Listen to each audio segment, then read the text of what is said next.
Hello, my name is Mallory Jenna Robinson. Join me on A Hateful Homicide, a true crime podcast dedicated to telling the stories regarding the murders of transgender, gender non-binary, and gender diverse community members in the United States and abroad. This is A Hateful Homicide. 911, what's your emergency? Yeah. A transgender woman has been shot and killed in North Baltimore. Alpha? In the U.S., trans women of color have a life expectancy of just 35 years.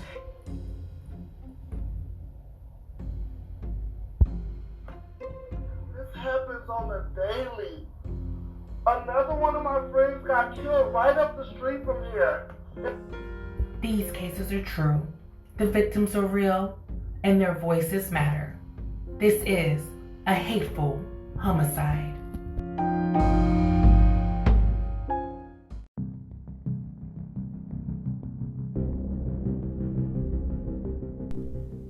The murder of Latisha King. Tuesday, February 12th, 2008, Oxnard, California. Warning, the following episode you're about to listen to will contain evidence of misgendering.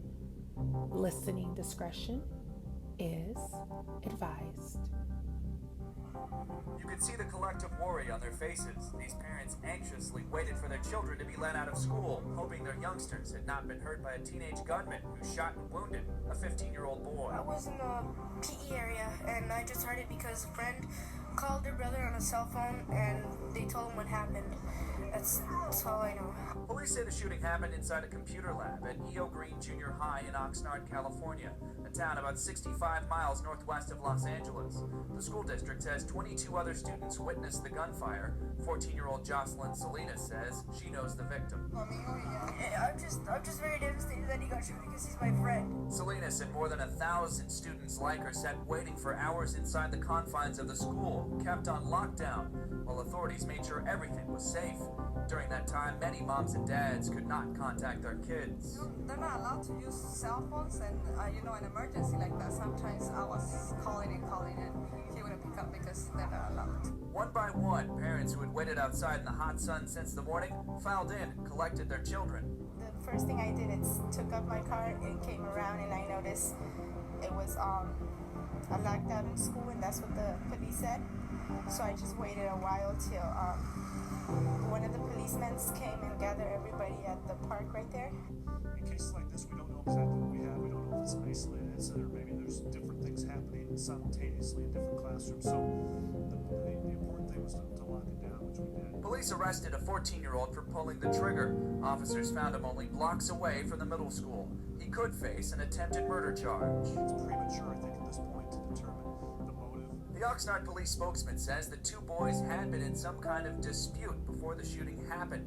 Police are not releasing either the suspect or the victim's names. Authorities say the junior high school does not have metal detectors to prevent weapons from being brought on campus. John Moe, The Associated Press, Oxnard, California. It's Tuesday in Oxnard, California, just 80 miles north of Los Angeles. It's February 12th, 2008, just 2 days before Valentine's.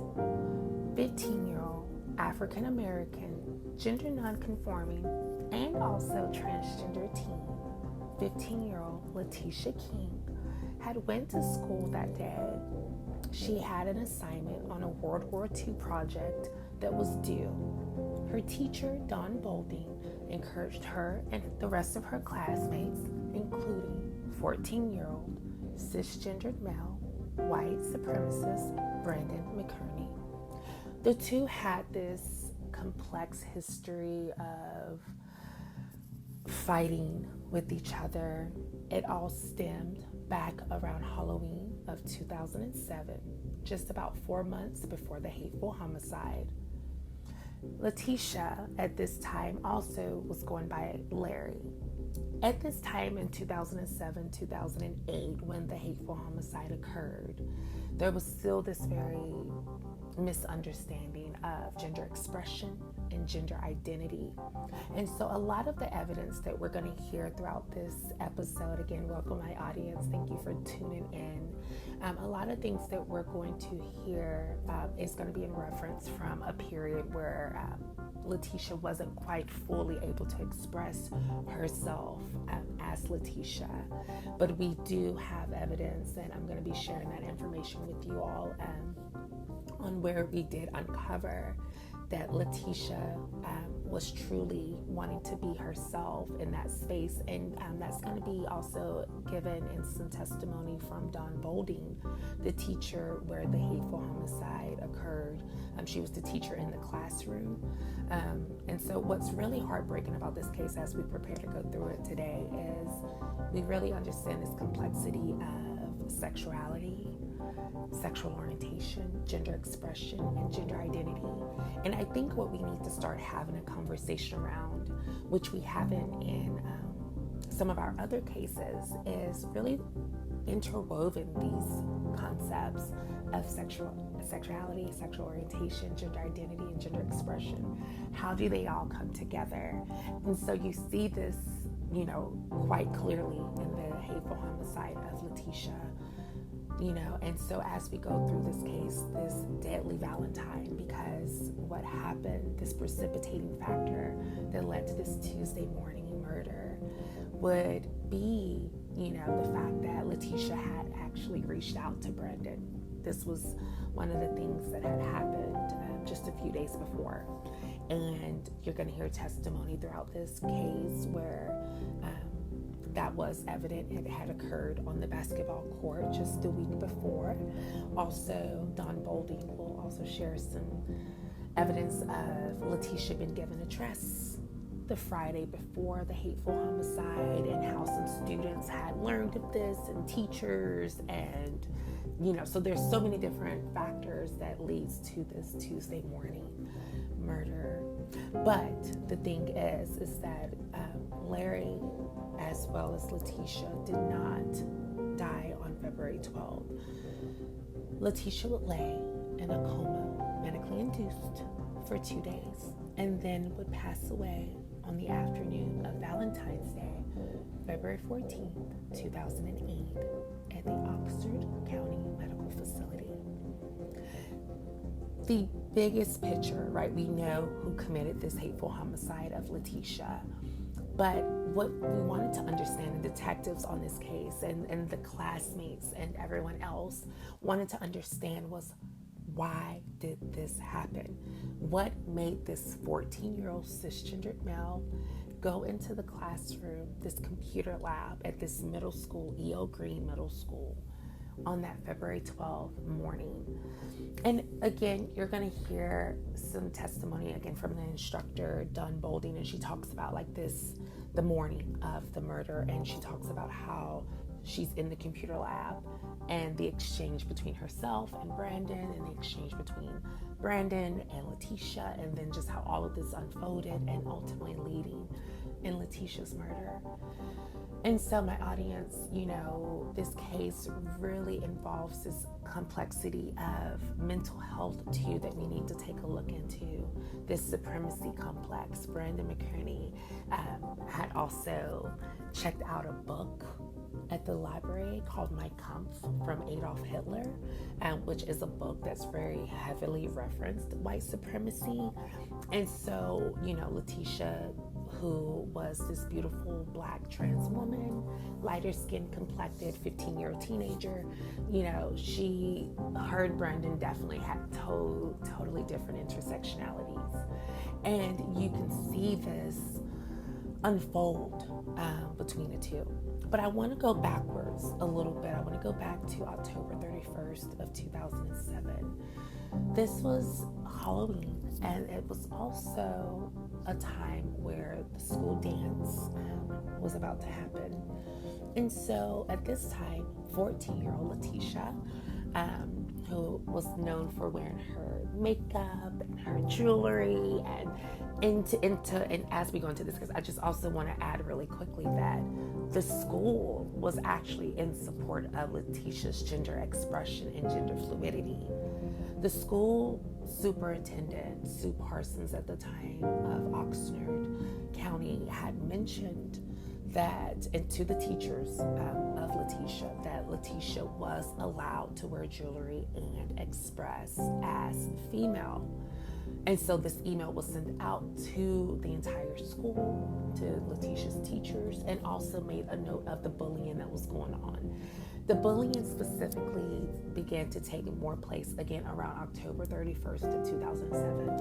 Latisha had always been very feminine and expressive, but when she went up to Brandon for the first time, that's noted by classmates and witnesses, she goes up and she asks Brandon to be her date to the winter dance, which would have been coming up a couple months later in December. Well, according to the witnesses, Brandon, who had not really was not known for being very welcoming of classmates who were not white, gave Latisha this look of anger and hatred, pushes Latisha to the ground, stands over her, looks her in the face and says, "Don't you ever come to me again, you effing N-word." And so that was their first exchange, right? This exchange of hatred and bigotry already associated with Latisha's race. And Latisha, who had this crush on Brandon, was really hoping that Brandon would come around and in time be drawn to Latisha. Well, fast forward to the winter formal of December 15th, 2007. Brandon goes with another girl, and Latisha is heartbroken and confronts Brandon at the winter formal dance.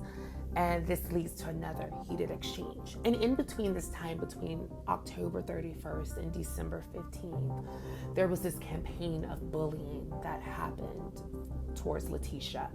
Brandon, who was very well liked in class and considered somewhat popular, the bad boy class clown, would never get his assignments turned in on time and was actually being reprimanded in the computer lab at the time of the hateful homicide of Latisha King. And so, they go into this campaign of bullying towards Latisha. She is tormented physically. This is also the beginning era of social media and online campaigning of bullying, MySpace bullying for Latisha. She faced this daily. And so she goes to the dance on that Friday night and dances and sees Brandon there with his friend Katie, and she confronts Brandon not only about the incident on Halloween at that dance, but then also just the campaign of bullying that she had been dealing with. And she was really hoping that the two could maybe mend fences or come to a place of understanding. And so one of the things that Latisha noted in that confrontation on December 15, 2007 was her birthday, which was just a month shy, and also Brandon's birthday. They both shared a birthday in January. And so Latisha was hoping that she could do a nice gesture for Brandon's upcoming birthday the following month in 2008. And Brandon was not having it. He was very adamant that he wanted nothing to do with Latisha and was very determined to continue a campaign of hate. But Latisha was not going to allow Brandon to torment her. She fought back. She struck back, as teachers and classmates would recall. Brandon would make a racial slur, a homophobic gesture. He would get classmates as well, and we're going to hear testimony from classmates who would state that they would call Latisha very derogatory and inflammatory names on behalf of Brandon's request. And so Latisha, who did have friends in school as well, and also had a teacher like Dawn Boulding who supported her, continued to stand in her truth, and she fought back and she would speak back and also continue to raise awareness on her middle school campus regarding the bigotry and, ignorance from Brandon and her classmates. But that wasn't enough. And so then we go into New Year's of 2008. We're just a month shy from the hateful homicide of Latisha King. And there's this online campaign. There's a MySpace message that is sent to Latisha on January 1st, 2008 from Brandon McGurney. And he says in that message, "You are so dead, you don't even know it." That message becomes really key and pivotal in this case because it is a factor in determining if this was premeditated. As we go through these cases, right, one of the things that we discuss is the eligibility of hate crimes. We have to also keep in mind the statute of the era, 2008, the year that Latisha was murdered. There was not a statute fully in California for gender identity and or gender expression. So when she was murdered, when this hateful homicide happened on February 12th of 2008, detectives had to determine, as well as prosecutors of this case had to determine how to proceed with charging Brandon. There was a determination whether to charge Brandon with the murder as an adult or as a juvenile. He was charged as an adult for second-degree murder. The hate crime statute would fall under sexual orientation and or sexual identity. Since at the time of the hateful homicide, Latisha was also identifying as Larry and not fully out as trans, but more gender fluid and gender expressive, though we would uncover from, determine and understand from classmates and close friends that Latisha did feel very much as a binary trans woman and was leading towards that. But unfortunately, that was cut short on the morning of February 12, 2008. But detectives wanted to know, would this be a hate crime? Well, again, Brandon was charged on February 20th of 2008 as an adult for the hateful homicide of Latisha King. And he goes to trial. He pleads not guilty, even though eyewitnesses knows that he walked into the classroom on the morning around 8:30 a.m. Dawn Boulding notes that Brandon, who was in trouble for not completing his assignment, was placed in the corner.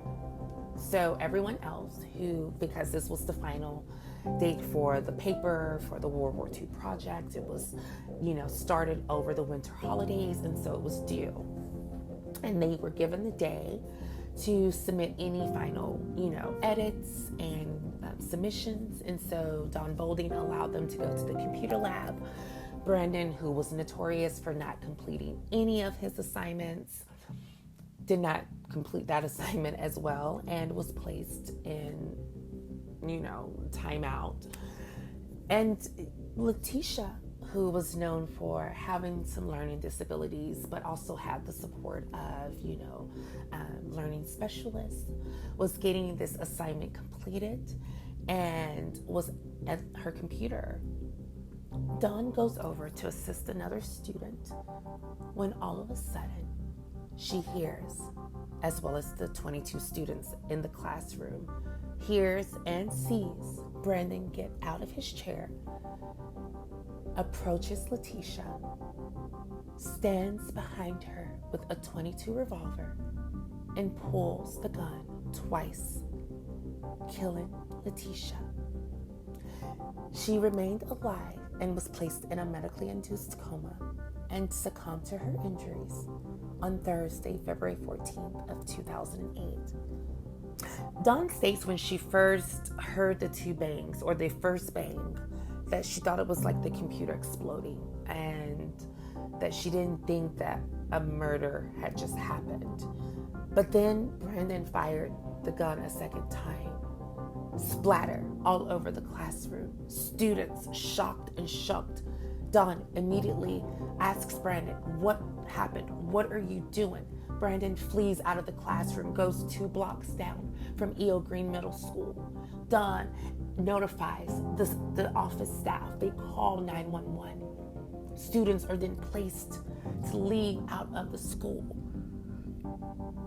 Latisha's body slumped over at the computer desk. This 15-year-old trans teen of color is brutally slain for asking Brandon to the Valentine's Day dance. Well, according to Brandon's friends and even his mother, Kendra, when Latisha had went up to Brandon that Friday on February 9th of 2008 and asked Brandon out there on the basketball courts to be her Valentine's, this was the final straw. Brandon goes home, talks to his mother and his older brother, and discusses the anger and fury that he has over this black trans teen who continues in his mind hitting on him. Something had to be done. And Brandon knew that he had one opportunity, and that was going to be that Tuesday. He only shared a couple of classes with Latisha. You have to remember, this is middle school, so they have different class periods, and it's what they call a block schedule. So kids will have certain classes on one day and then certain classes on another day. And so that was the structure of this middle school. And Brandon had Latisha on 2 days, which would have been Tuesdays and Thursdays. And that Tuesday was, again, the day of the assignment, this World War II assignment was due. And so Latisha was looking forward to the Thursday Valentine's Day school dance. And Brandon was determined to make sure that Latisha would not attend the dance, as well as, be able to go with him. And so we see these series of events unfold that morning. And it's really heartbreaking because Latisha was so excited. Classmates and, again, instructor Don Bolding recalls that Friday when she asks Brandon to the Valentine's Day dance, and then she gets this dress from Don. And one of the goals Latisha was hoping was to be able to wear that dress to the school dance. And though there was not a school dress code policy for Latisha to go to express as feminine, fully feminine, she was allowed to wear makeup, nail polish, things of that nature, but to fully dress on in feminine clothing or female expressive clothing was still debatable at that time. And Sue Parsons, the superintendent, was trying to figure out how she wanted to unpack that. But nonetheless, Latisha was super excited about the opportunity of being able to go to the dance, possibly wearing this dress given to her by Don Bolding. And unfortunately, again, on the morning of Tuesday, February 12th, 2008, this hateful homicide would bestow Latisha, and she would be slain with 2 gunshot wounds to the back of the head. And I think we have to continue to ask ourselves why, right? Like, how did this happen? How did this hateful homicide unfold? What led to Brandon wanting to kill Latisha? Again, I mentioned this precipitating factor, this deadly Valentine of Latisha going up on that Friday, February 9th, and asking Brandon to be her Valentine. But, we have to also look into Brandon a little bit too, this 14-year-old cisgendered male, and understand a little bit about who he was. And I also want to dive a little bit into who Latisha was as well. But Brandon David McKinney was born on January 24th of 1994 in Ventura, California. His mother, Kendra, again, was addicted to meth. And she was also accused of violence within the home, shooting Brandon's father, William, with a .45 caliber, just a year before Brandon's birth. She was also just known for stealing medicine from her children, including ADHD medicine. And so she would go in and out of rehab, in and out of jail.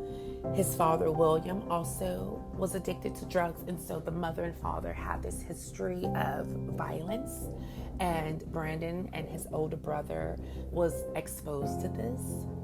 And so his father was also known for white supremacy. He encouraged his sons to very much be insular in racial thinking. He very much felt like anyone who was a racial minority was irrelevant.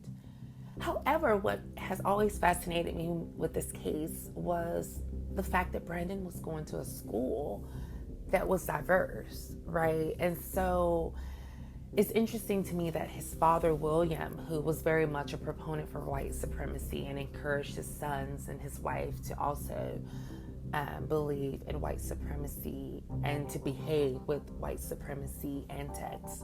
Because one of the things that we do know from this case is that Brandon would, refer to Latisha with racial epithets and slurs.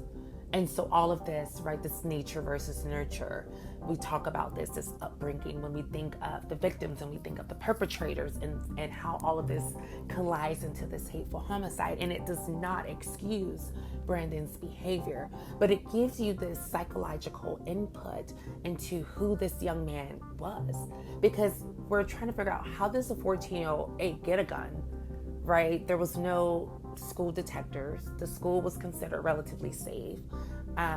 It wasn't a school for like at-risk youth or youth with violent offenses. So the fact that this crime happened at E.O. Green Middle School in Oxnard, California was, again, very shocking. It really riveted this community and really made them take a look into how safe is safe.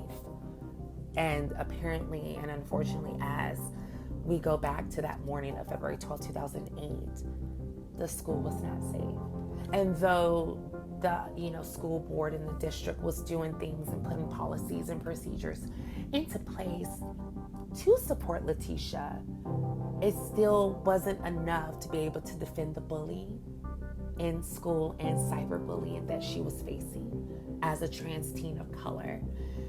The disrespect and disregard that she would face, even by the hands of some teachers too. We have to also look at some of the adults in this case, including Brandon's parents. And though there will be an expression of remorse from Brandon's mother to Latisha's family, there's still this level of defense of Brandon, almost, and you'll see this throughout this case, where there's almost this blaming, and we've talked about this in season 1, season 2 now, of where the victim gets blamed. Well, Latisha was hitting on Brandon. How could she not get the picture of understanding, that Brandon wasn't interested? He was a white supremacist. Like, that alone should have kept her away. But again, we have to also go into the background of Latisha King and really understand this beautiful trans teen, this 15-year-old trans teen who was murdered just a month after turning 15 by Brandon McGurney. Again, we have Latisha Forbes King, also known as Larry, was born on January 13th, 1993 at the Ventura County Medical Center in Ventura, California. Latisha's upbringing was very unstable, very much like Brandon's. She was adopted at the age of 2 by Gregory and Don King. Her biological father abandoned Latisha's mother. Both also were drug addicts. And so they were unable to care for Latisha. And Latisha was then adopted by Gregory and Don King. And like Brandon, Latisha was also prescribed medication for attention deficit hyperactivity disorder, also known as ADHD. According to Latisha's adoptive father, Gregory, when Latisha was diagnosed with this reactive attachment disorder, this is a condition in which a child fails to develop relationships with their caregivers. This placed Latisha with a learning disability as well. And so Latisha would have to go and repeat the first grade. And this would then place her a year behind, placing her in the same grade level as 14-year-old Brandon David McKinney. And you also just look at these events of the past, right? You go back to the late 90s when Latisha would have been a youth, early grade school, first grade, and you think if she would have not been held back a year, would she had encountered Brandon? Would she have still been in middle school and this hateful homicide would have occurred? We don't know. But nonetheless, it did. That's what happened. And one of the things that we want to, take a look into is just what was going on for Latisha at this time. This youth who was given up by her biological parents by the age of 1 and then adopted.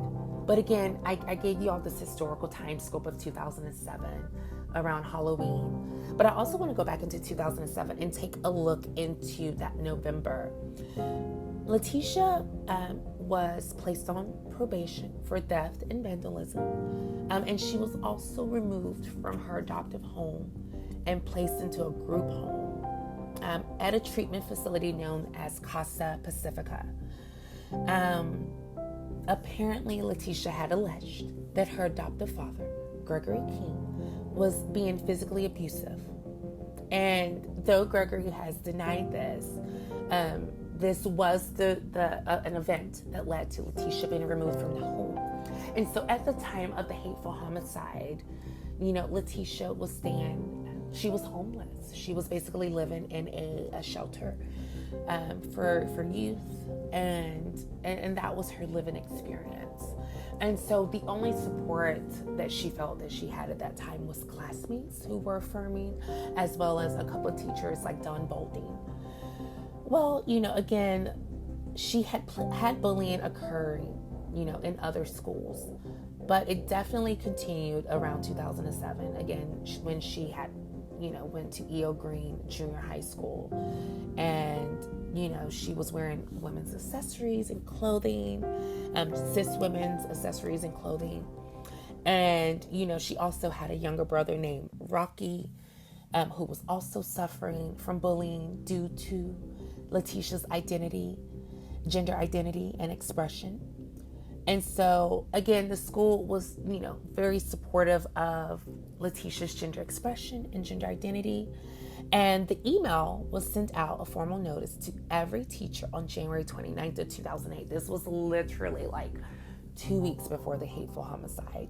And again, Sue Parsons read in part, quote, "We have a student on campus who has chosen to express by wearing makeup. It is their right to do so. Some kids are finding it amusing. Others are bothered by it. As long as it does not cause classroom disruptions, the child is within their rights. We are asking you to talk to your students about being civil and non-judgmental. They don't have to like it, but they need to give the space that the student deserves. We are asking you to watch for possible problems."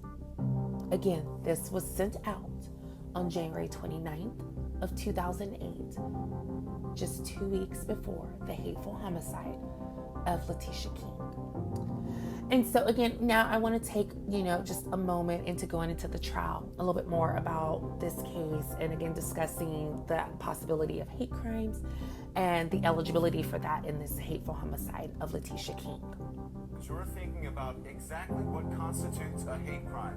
It involves 2 middle school students, one gay, the other straight. In February 2008, the straight kid allegedly pulled out a gun in class and killed the gay student. It's not alleged, he did it. Everyone saw him. Now 17, he is on trial as an adult for murder. His life now in the balance. And reporter Vince Gonzalez reports on the crime and its consequences.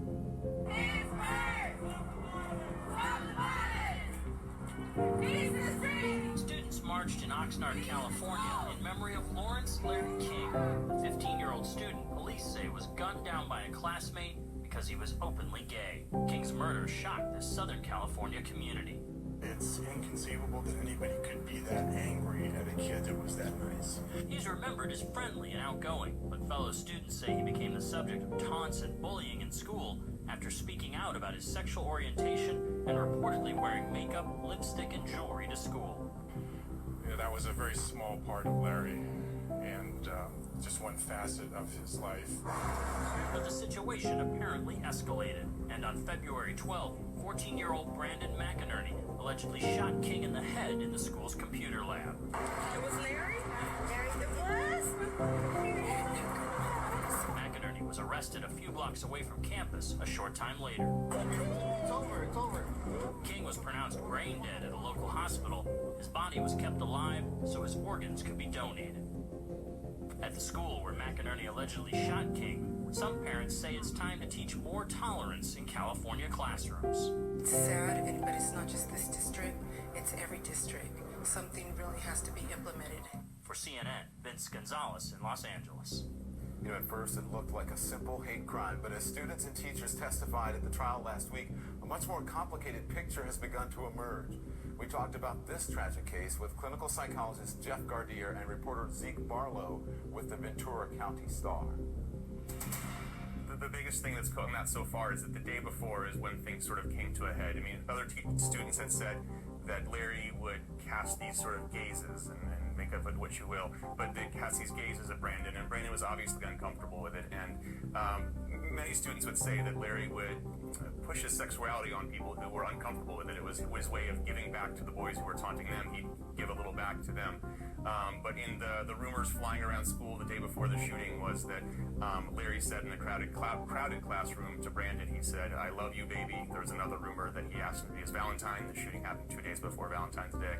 And another another rumor that he was blowing kisses to Brandon as well. It's very sad that we look at Larry's behavior and say that he was the one who's being antagonistic. Of course, I wasn't there, but I can only imagine that being gay, he described himself as gay, that he was probably harassed so many times, and this was his way of fighting back the best way he can. What we know about Brandon, who is the alleged killer, is that he came from a very difficult background. There was alcohol, there was domestic violence as he was growing up, so this was already a young man who was at risk. There are some rumors, and this may come out in court, that there may have been some sort of influence by white supremacy person or group in some of the things that this young man read. So he was a very angry young man. This should not have happened. More attention should have been given to him and what his psychological issues were. Okay, do you know, Zeke, where he might have gotten a gun? And also we're hearing that he may have told other students that he was going to do this. If so, is that premeditated? He got the gun from either his home or his grandfather's home. He'd said that the defense has said all along that Brandon did this, and he came from a home where drugs and violence and guns were common and commonplace. And a student testified earlier in the week that he had said to them, "I can shoot anybody anytime I want to because it's easy for me to get guns." And the day before, he told a different person, his friend, he told him that he was going to bring a gun to school the next day. And that next day, Latisha King would be shot in the back of the head twice, brain dead, organs donated, as the kind and generous young woman she was, and be buried just within a week. You know, when we think about this case, again, these questions that were posed: where did Brandon get the gun? Did his family know? Did his grandfather, his father, right? Did they all encourage Brandon to go take matters into his own hand and things once and for all? We don't know. But again, you have to just really delve into just this historical trauma of race, sexuality, sexual identity, gender expression, gender identity. Latisha, though not fully out and open, was trans. and didn't get a chance to be able to fully live her life. It was cut short. And again, an interesting, what pulled me into this case as well, just on a personal note, is that Latisha and I actually share the same birthday. So we both were born January 13th. I was born in 1990, and she was born in 1993. And so, I resonate with her because that year in 2008 was my senior year of high school in Montgomery, Alabama. And I think to myself, I began my gender journey in 2006. So I was 16 and a teenager in high school. And I think to myself, like, what if a classmate had done that to me? All because I'm just living my truth. And so, it pulls to you because she didn't get to live her life as Latisha. And so many of us don't get to live our lives as our true selves. And then we have to also ask the question, was Brandon attracted to Latisha? Yes, we know that he outwardly states that he is racist and transphobic and homophobic and any other phobic you can think of. But that doesn't take away from attraction. You can be all those things and still be attracted to someone from a different race. You can be all those things and still be attracted to someone who has a different gender identity and expression. So we know all of that to be true, and it's called internal, phobia that he most likely has. And that's something he has had to continue to work on his life now as a 27-year-old cisgender man who is still currently incarcerated. But, it's just those are the questions that are really important to think about, because it's not fair to blame Latisha for fighting back, for speaking up. She has every right to flirt, words as her words, and at the end of the day, she never said anything hateful to Brandon Wright, unlike him, who was spewing this campaign of hatred and bigotry. And unfortunately, that would lead to murder on the morning of February 12, 2008. And so as we prepare to conclude, there's a couple of other things that I want to share with you. I want to share with you just, again, some ideas of, what was going on with Brandon at this time, and then also some final words from Latisha's teacher, as well as Brandon's teacher, who was at the scene of the hateful homicide, this deadly Valentine's Day murder, Don Bolding. So again, just, I thank you all so much for tuning in to this case and just raising awareness around this idea of our trans teens and gender nonconforming teens who are being silenced before their lives can even begin, especially in one of the places that are supposed to be safe and affirming, such as school. Somebody said that he went onto the basketball court in front of all Brandon's friends, embarrassed him, and asked him to be his Valentine. His lawyer argued Brandon was misunderstood. That Hitler book came from the school library for a World War II book report. But Brandon, who was once an honor student, had been falling behind in school. Both his parents were addicted to drugs. Brandon's father was beating him violently, according to his brother. He was a little kid who just got pushed to the brink. So in your view, he just lost it? Yeah. But after 8 weeks of testimony, who would the jury believe? Was Brandon a cold-blooded homophobic killer who should spend the rest of his life in jail? Or did he just snap in the heat of the moment, which would make it manslaughter, making him eligible for parole in his 40s? They deliberated for 4 days, but couldn't agree on a verdict. A hung jury, a mistrial. These jurors are speaking out together for the first time. They all believe Brandon should never have been charged as an adult. And, we're going to go through this, and I'm going to continue to share this in just a moment, but I just want to kind of, caution you that the juries in the initial trial, we have to remember this is, north of LA, and so it's a different mindset, and this was 2008. This was the very beginning of our, LGBTQ rights in California, the fight for that, especially in terms of marriage equality. So there was a lot of this beginning at this time. So I'm just giving you all an idea of the mentality that some of these individuals are going to have regarding Brandon as well as Latisha. How many of you are convinced it was a hate crime? Not even close. Why do you shake your head, Nancy? It was, to me, way off base. Don't forget, there's a boy who also lost his life, shot in the head. Never. Not as a group, not as individuals, never. Brandon's mom has been sober for 6 years. She's never spoken on national TV, but says she's now trying to make up for being what the defense called a terrible mother. What would you say to Larry's family? I'm sorry that this happened. They don't get to go visit Larry, and I know that. And they don't get to go wrap their arms around Larry. And I think about it every day. Prosecutors say they want to try Brandon again for murder as an adult, arguing he is capable of killing again. But Don Boldrin, who's... And so, again, we take a look into this case and we understand that he is capable of killing again. And this is from, psychologist and psychiatrist testimony saying that he has this very psychotic behavior and violent behavior that would lead to him committing a hateful homicide of someone of the trans experience and anyone of a marginalized community. He would commit that type of murder again if released. I personally believe that Brandon David McInerney would and should not be released in any way. And, the instructor, the teacher in the classroom at the time, Dawn Boldine, again, she's a huge supporter for Latisha, and we're going to hear about that. But she also was torn about Brandon.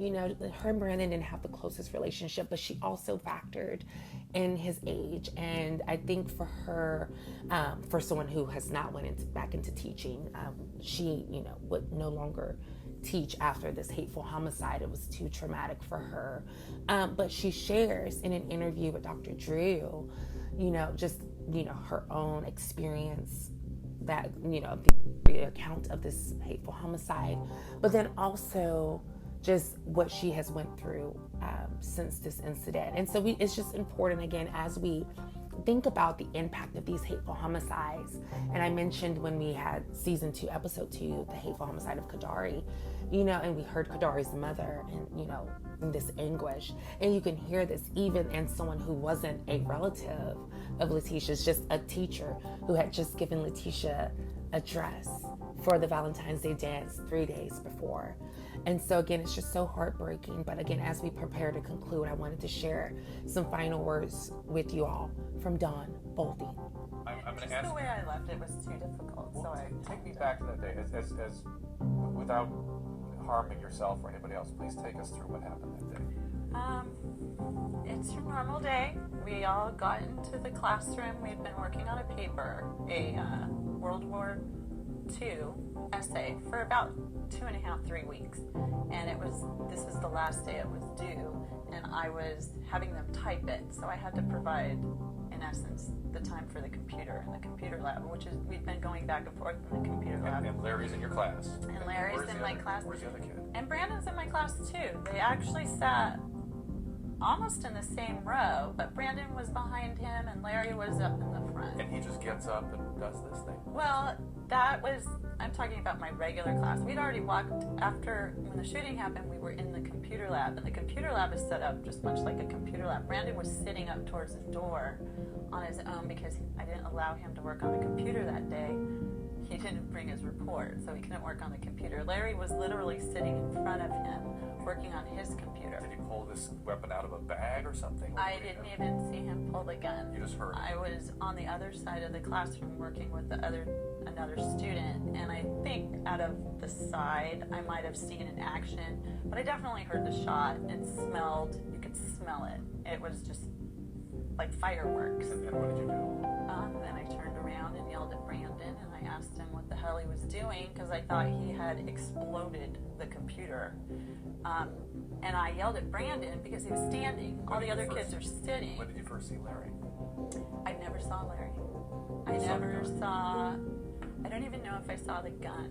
I can't actually go through so much happened, I still don't even know all that could have happened. Did you just clear the classroom at that point? Absolutely. So that was your next move? It was after I realized and he fired the second shot and I had yelled at him.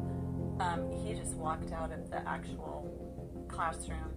He dropped the gun. That's what they say, and the gun was just laying there. And I grabbed those kids and we ran out of into another hallway. Okay, well, reports say Lawrence King had been wearing women's jewelry and makeup in the 7th grade, and bullying had intensified, as I understand. The school couldn't stop him from expressing his sexual identity because there were laws that prevent gender discrimination. Just weeks before his shooting death, an 8th grade assistant principal sent a memo to every teacher and said the following: "We have a student on campus who has chosen to express his sexuality," and I want to stop there and say his sexual identity is really more accurate, "by wearing makeup, and it is his right to do so. Some kids are finding it amusing, others are bothered by it. As long as it does not cause classroom disruptions, he is within his rights." My understanding is, Dawn, you actually gave him some clothing. Yes. When I had found out, because it's just more complicated now, I gave Larry a dress, one of my older daughter's homecoming dress, and when I gave it to him in private on the Friday prior to the shooting, because a lot of people seem to be under the misunderstanding that Larry was running around in this dress. It was not dress code, and Larry did adhere to the dress code. What kind of kid was Larry? Larry was a good kid. He was very sweet, very kind, very respectful to me. I'm sure he was just like every other kid, and he pushed limits and boundaries, but he most definitely didn't push them in my classroom. We remember you, Latisha King, born January 13th, 1993, and resting on Valentine's Day, February 14th, 2008. Yesterday, today, tomorrow, forever and always, we will remember you, love bug. You continue to rest on. And again, thank you all so much for tuning in to this episode of A Hateful Homicide. My name is Mallory Jenna Robinson. Please follow us on Instagram at A Hateful Homicide. You can follow me at MalloryJenna90. And also please listen to us on Spotify, Apple Podcasts, and Anchor every Saturday, 12 p.m. Pacific Standard Time. Again, thank you all so much for tuning in, and enjoy the rest of your day. And I look forward to chatting with you all next week. Thank you, and have a great day.